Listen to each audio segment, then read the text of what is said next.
अब बेटा हम लोग कॉम्प्लेक्स टिश्यू के बारे में डिस्कस करेंगे। देखो कॉम्प्लेक्स टिश्यू के बारे में हम लोगों को क्या क्या बातें आनी चाहिए। जैसे हम लोग सिंपल टिश्यू डिस्कस कर लिए, परमानेंट टिश्यू डिस्कस कर रहे थे। परमानेंट तीन टाइप के थे, सिंपल, कॉम्प्लेक्स और स्पेशलाइज्ड। तो सिंपल में हम लोग डिस्कस कर लिए थे तीनों टाइप का, आपको याद आ रहा होगा। उसके बाद अब हम लोग कॉम्प्लेक्स टिश्यू डिस्कस करने जा रहे हैं। कॉम्प्लेक्स में आता है जाइलम और फ्लोएम। क्या चीज आती है? जाइलम और फ्लोएम। तो आप याद रखना, जा फॉर जाइलम, जा फॉर जल, फा फॉर फाइलम, फा फॉर फल। ठीक है ना, फा फॉर फाइलम, फा फॉर फल। मतलब जा फॉर जाइलम, जा फॉर जल, फा फॉर फाइलम, फा फॉर फल। मतलब जाइलम क्या कहता है? जल। जल पानी क्या होता है? प्लांट को कहां से मिलेगा? जमीन से पानी को, और पानी के साथ मिनरल्स वगैरह को किसको देता है? प्लांट पत्तियों वगैरह को सबको पहुंचाने का काम किसका होता है?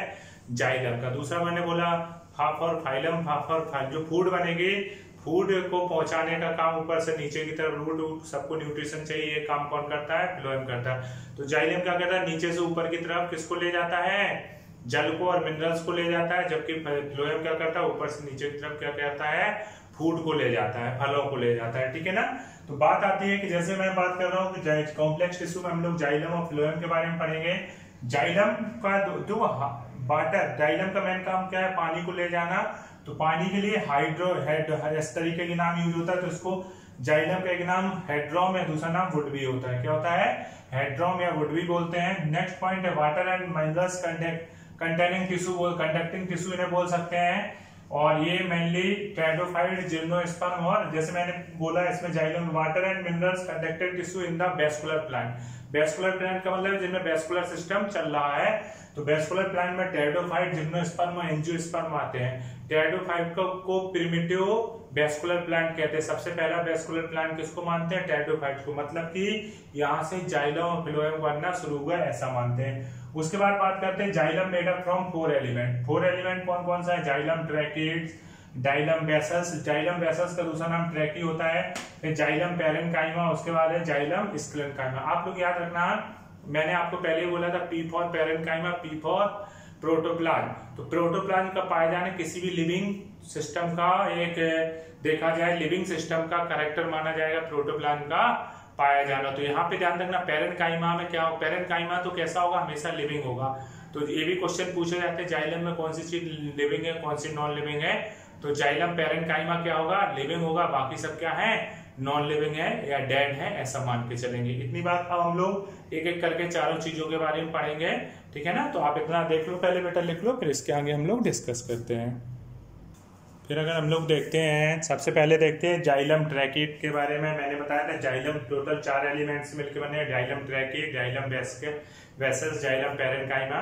ये सारी बातें याद आ रही नहीं आ रही? तो पहला मैंने बोला जाइलम ट्रैकिड्स। तो जाइलम ट्रैकिड्स के बारे में मैंने बोला कि found in pteridophyte, gymnosperm and angiosperm. मतलब कि ये किस किस में पाया जाता है? अगर जाइलम ट्रैकिड्स की बात करें, जिम्नो, एंजियो और टेरिडो, तीनों चीजों में पाया, टेरिडो, जिम्नो, एंजियोस्पर्म तीनों में पाया जाता है। Elongated and tapering at both and. मैंने कहा दोनों किनारों में कैसा होता है? दबा हुआ सा होता है।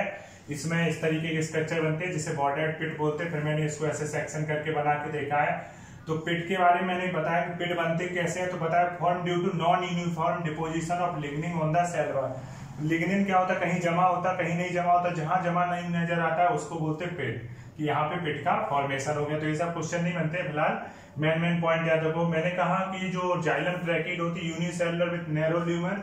इसका ल्यूमेन कैसा होता है? नैरो होता है। उसके बाद सकरा होता है। उसके बाद मैंने कहा मेन वाटर कंडक्टिंग एलिमेंट।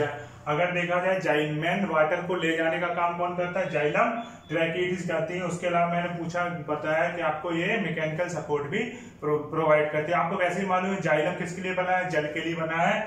उसमें भी पहली कौन सी चीज है? जाइलम ट्रैकिड, जो जल की सप्लाई करती है। दूसरा है जाइलम वेसल्स। जाइलम वेसल्स केवल एंजियोस्पर्म में पाई जा रही है। किसमें पाई जा रही है? जाइलम वेसल्स जो है वो केवल एंजियोस्पर्म में है, वो आपके जिम्नोस्पर्म या उसमें नहीं। मैंने लिखा found in angiosperm except leaf of acta and Dracaena Hydra. एक दो चीजें एक्सेप्शन है। एक्सेप्शन आपको याद नहीं रखने, वैसे भी एनसीईआरटी में दिए नहीं है तो आएंगे नहीं। मैंने तो बस आपको ऐसे ही बता दिया कि एंजियोस्पर्म में पाया जाता है, पर कुछ एंजियोस्पर्म भी ऐसे हैं जिनमें एब्सेंट होता है। फिर मैंने लिखा absent in pteridophyte and gymnosperm. ये जिम्नोस्पर्म और टेरिडोफाइट में एब्सेंट होते, पर इनके भी एक एक्सेप्शन है। जैसे टेरिडोफाइट में टेरिडियम होता है और जिम्नोस्पर्म में जिनेटम और एफेड्रा होता है। तो ये दो ऐसे जिम्नोस्पर्म में जिनमें जाइलम वेसल्स पाई जाती, पर एनसीईआरटी इन सब चीजों का जिक्र नहीं कर रही, तो हमें इनकी जरूरत नहीं, बहुत ही शॉर्ट फॉर्म में कोई भी चीज तैयार हो जाएगी। टेरेटो, जिम्नो, एनजीओ तीनों में, केवल किसमें, एनजीओ में। आप इतनी बात ही याद रखोगे तब भी काम चल जाएगा, एक्सेप्शन वगैरह याद हो ना हो सब फालतू बातें हैं। उसके बाद क्या है, मैंने कहा broader and shorter than tracheid, simple सी बात है, ये नैरो था, यहाँ पे कैसा हो जाएगा, ब्रॉडर हो जाएगा। Vessels are fuse each other, ये तो पॉइंट याद करने का नहीं, फालतू लिख दिया मैंने। फिर मैंने लिखा ये भी कंडक्शन ऑफ वाटर में हेल्प करती है, और इसकी सेल वॉल कैसी होती है, लिग्निफाइड होती है, लिग्निफाइड सेल वॉल होती है, इस बात को याद रखना। ये दोनों चीजें छाप लो, फिर आगे लिखते हैं बेटा। अब बेटा नेक्स्ट हम लोग बात करेंगे जाइलम पैरेन्काइमा के बारे में। किसके बारे में, जाइलम पैरेन्काइमा। जाइलम पैरेन्काइमा को जानने से पहले मैंने एक पॉइंट लिखा है, presence of vessels is important character of angiosperm, क्योंकि वेसल्स केवल एंजियोस्पर्म में ही पाई जाए, तो वेसल्स का पाया जाना एंजियोस्पर्म का एक इंपॉर्टेंट कैरेक्टर में आ जाएगा, इस बात को याद रखना। उसके बाद मैंने बोला जाइलम पैरेन्काइमा, तो जाइलम पैरेन्काइमा क्या लिविंग टिश्यू होगा, बाकी सब नॉन लिविंग थे। Cell wall made up of from cellulose, ये बात आप जान ही रहे, नॉर्मली बात है, प्लांट की सेल अधिकतर किसकी, सेलुलोज की होती है, सेलुलोज की बनी हुई होती है। इसका काम क्या होगा, store food material in the form of starch, fat या टैनिन के फॉर्म में इन चीजों को स्टोर करता है। उसके बाद है, इसमें मैंने एक पॉइंट लिखा, radial conduction of water takes place by ray parenchymatous cell. अगर देखा जाए वाटर का कंडक्शन जो होता है उन्हें बोलते हैं रे पैरेन्काइमेटस सेल, इस पे क्वेश्चन नहीं बनता है। मेन इंपॉर्टेंट बात क्या है कि जैसे मैंने ये ल्यूमेन बनाया, ये वेसल्स में ल्यूमेन और वेसल्स एंड ट्रैकिट का ल्यूमेन हो गया बीच में, ये जाइलम पैरेन्काइमा हो गया। तो जाइलम पैरेन्काइमा क्या होता है, टाइलोसिस के फॉर्मेशन में हेल्प करता है। टाइलोसिस जैसे ये पाइप है, ये मान लो कोई पाइप है और इसके अंदर कोई चीज ऐसे निकल के आ जाए तो ये रास्ते को बंद कर दे, है ना। तो टाइलोसिस क्या, गुब्बारे की तरह एक स्ट्रक्चर होता है। क्वेश्चन पूछा गया एंजियोस्पर्मिक प्लांट में जाइलम पैरेन्काइमा गुब्बारे की तरह संरचना बनाती है, उसे क्या बोलते हैं, तो आप आंसर दोगे उन्हें टाइलोसिस बोलते हैं। मैंने कहा टाइलोसिस प्लग लाइक स्ट्रक्चर या गुब्बारे लाइक स्ट्रक्चर भी कह सकते हैं, form by xylem parenchyma in the lumen of vessel. Vessels और ल्यूमेन के जो जाइलम वेसल्स या जाइलम ट्रैकिट्स थे, उनका जो ल्यूमेन है, खाली जगह है, उसमें ये इनको प्लग का फॉर्मेशन करते हैं। कभी कभी इनमें ऑर्गेनिक मैटर ज्यादा बढ़ने से इनकी साइज काफी ज्यादा बड़ी हो जाती है, इनके ज्यादा बड़े होने से कंडक्शन जो हो रहा है यहाँ पे वो रुक जाता है। ऐसा किसमें देखा गया, in the hardwood of old stem, old stem की हार्डवुड वगैरह में कंडक्शन रुक जाता है। किस कारण से रुक जाता है, टाइलोसिस होने के कारण से। एक पॉइंट मैंने फिर लिखा है नोट डाल के, सिमिलर स्ट्रक्चर फॉर्म या पाया जाता है, बनता है जिम्नोस्पर्म केस में, उसको टाइलोसाइड बोलते हैं। क्या बोलते हैं, यहाँ पे टाइलोसिस बोलते हैं हम लोग केस में, हम लोग नहीं सॉरी एंजियोस्पर्म के केस में, मगर जिम्नोस्पर्म में क्या बोलते हैं, टाइलोसाइड बोलते हैं। In case of gymnosperm xylem vessels, xylem parenchyma और जाइलम स्क्लेरोकाइमेटस, ये सारी चीजें क्या होती है, एब्सेंट होती है। फिर मैंने कहा नेक्स्ट चौथा कौन सा था, जाइलम स्क्लेरोकाइमा, ये क्या करता है, जाइलम फाइबर को बनाता है, जाइलम के फाइबर्स को बनाने में हेल्प करता है। फाइबर एसेप्टेट या नॉन सेप्टेट भी हो, वो सब छोड़ो, बस इतना याद रखो, ठीक है। अब हम लोग डिस्कस करेंगे फ्लोएम के बारे में। तो जाइलम हो गया, अब किसके बारे में डिस्कस करना है, फ्लोएम, फाफ और फ्लोएम, फाफ और फल, है ना। अब जैसे हम लोग फ्लोएम के बारे में बात करने जा रहे हैं, आपको मालूम होगा फाफ और फ्लोएम, फाफ और फल। फ्लोएम क्या करते हैं, फलों को मतलब फूड को ऊपर से नीचे पहुंचाने का काम करते हैं। फ्लोएम का दूसरा नाम लेप्टोम या बास्ट भी होता है, ये पॉइंट जरूर याद होना चाहिए। लेप्टोम या दूसरा नाम क्या होगा, बास्ट। जाइलम क्या आते हैं, हेड्रोम या वुड बोल रहे थे, इसको क्या बोल रहे हैं, लेप्टोम या बास्ट बोलते हैं। उसके बाद food containing tissue, vascular tissue है किस किस में, टेरिडोफाइट, पी का मतलब टेरिडोफाइट, जिम्नोस्पर्म, और पीजीए का मतलब क्या है, टेरिडोफाइट, जिम्नोस्पर्म और एंजियोस्पर्म। ये 4 कंपोनेंट से मिलकर बना होता है। Sieve element, companion cell, phloem parenchyma और फ्लोएम स्क्लेरोकाइमा, इसको फ्लोएम फाइबर्स भी बोलते हैं। तो 4 चीज कौन होगी, सीव एलिमेंट, कंपेनियन सेल, पैरेन्काइमा और स्क्लेरोकाइमा। आपको मालूम होगा जाइलम के केस में केवल पैरेन्काइमा लिविंग था, बाकी सब डेड थे। जाइलम में कौन लिविंग था, पैरेन्काइमा लिविंग था, बाकी सब डेड थे। यहाँ पे पैरेन्काइमा, कंपेनियन सेल और सीव एलिमेंट कैसे हैं, आपके लिविंग है, बाकी स्क्लेरोकाइमा कहीं भी शब्द सुनना तो वो नॉन लिविंग ही होता है, क्योंकि ये फाइबर्स हैं।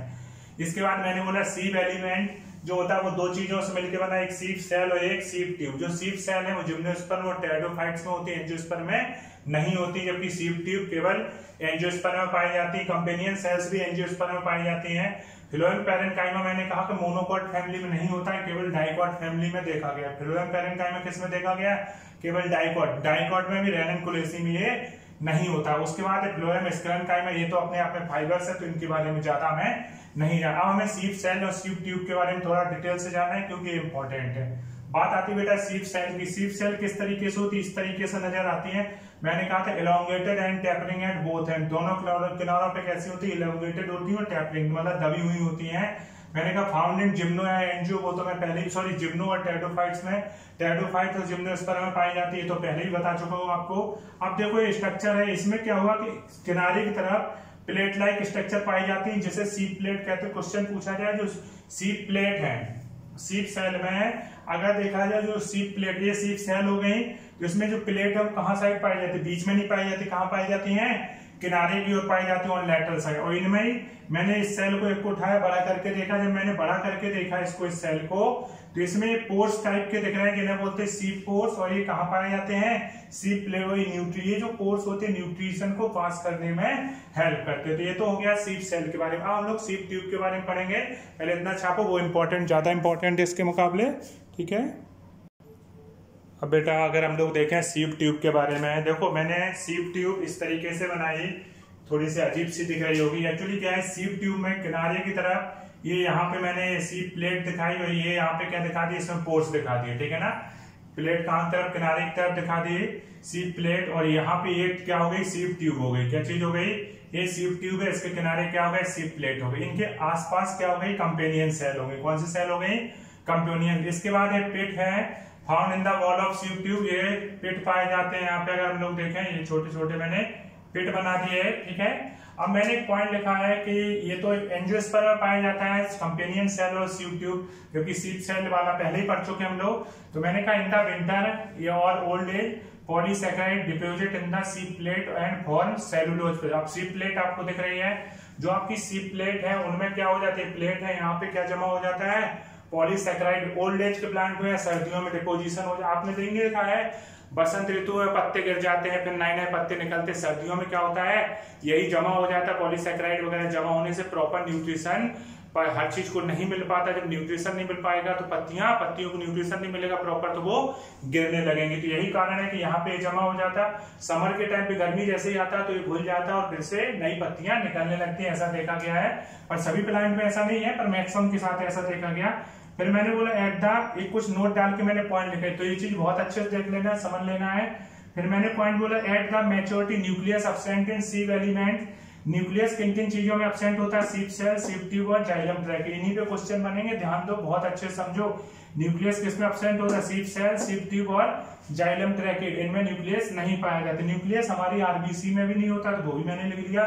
Nucleus also absent in mature RBC. उसके बाद मैंने बोला पी प्रोटीन, कौन सी प्रोटीन, P protein found in sieve tube. Question ये बन चुका है बहुत बार, पी प्रोटीन किसमें पाई जाती है, सीप ट्यूब में पाई जाती है। फिर वो सीप ट्यूब आपको दिख रही है। फिर लिखा है vibrate up and down and help in, अभी इनमें वाइब्रेशन होता है तो अप और डाउन होता है, और ये कंडक्शन, फूड के कंडक्शन में हेल्प करती है। फ्लोएम पैरेन्काइमा एब्सेंट है, अभी थोड़ी देर पहले मैंने फिर बोला था, क्योंकि यहाँ पे एब्सेंट वाली चीजें लिखा रहा हूँ तो मैंने यहाँ पे फिर लिखा दिया है phloem parenchyma absent in monocot and Ranunculaceae family. तो इनको अच्छे से पढ़ लेना बेटा। इस तरीके से कॉम्प्लेक्स टिश्यू कंप्लीट हो गया है। अब हम लोग नेक्स्ट टिश्यू डिस्कस करेंगे। इतना कंप्लीट हो गया है, ओके बेटा।